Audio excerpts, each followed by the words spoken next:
Siamo andati con le medie, penso fossimo stati in seconda media, siamo andati in visita alle miniere di Valle Imperina e ci ha portati Dino Preloran, prof dell'istituto, e lì io sono rimasta affascinata e sono tornata a scuola con le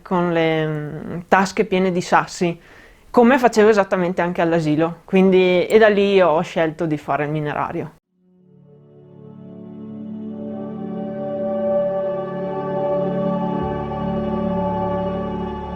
Sì, anzi nel corso degli anni poi si è proprio concretizzata, quindi ho iniziato a interessarmi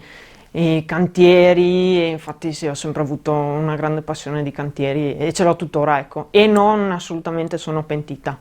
Alle volte dico che avrei potuto fare altro, però sotto sotto quello era.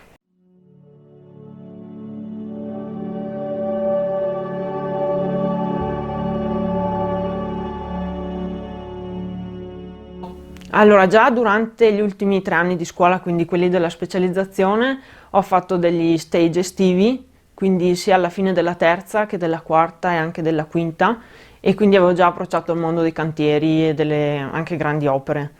Al termine della quinta superiore ho deciso di non proseguire con l'università e quindi ho iniziato a cercare dei lavori e ho trovato lavoro vicino a casa, a differenza magari di tanti altri periti minerari, e ho lavorato poi per 12 anni in uno studio tecnico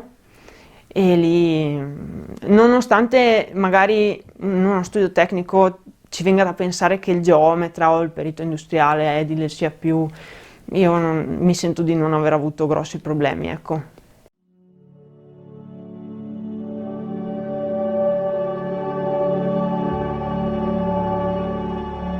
È una scuola che comunque ha sia la teoria che la pratica e poi i laboratori è un'esperienza da fare che forma veramente tanto. Quindi sì, lo consiglierei assolutamente sì.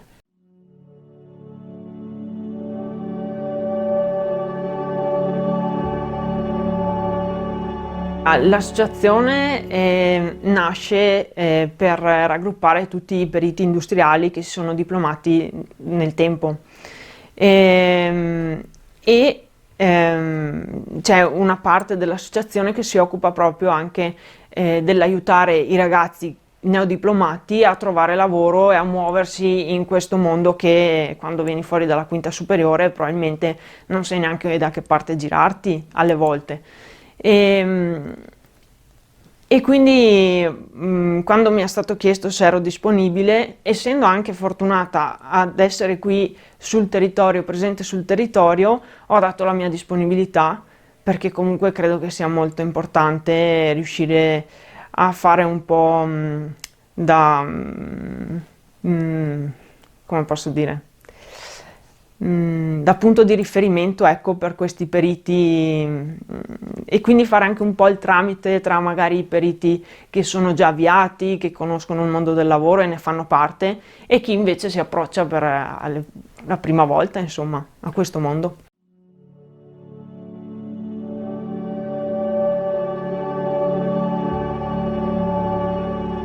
E sicuramente a livello didattico sono cambiate tante cose, nel senso che una volta veniva fatta molta più pratica, cioè c'erano proprio le gallerie e andavano a scavare in galleria con le varie tecniche, provavano varie cose, cosa che invece noi quella parte lì non l'abbiamo fatta, abbiamo fatto magari più laboratori,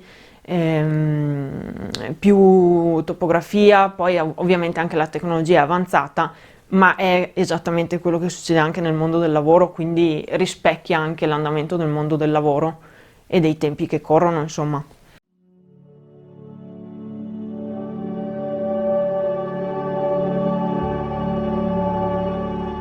L'associazione a tutti i ragazzi fa proprio l'iscrizione all'APIM gratuita il primo anno, quindi dopo il diploma. E questa cosa qui poi si perde un po', anche forse, ma penso che quello valga un po' per tutte le associazioni, il riuscire a farsi conoscere, perché poi quando una persona conosce le modalità, i tempi, cosa implica, cosa non implica far parte dell'associazione, poi è anche più facile stare al passo con l'associazione stessa. Quindi questo, ecco, e quindi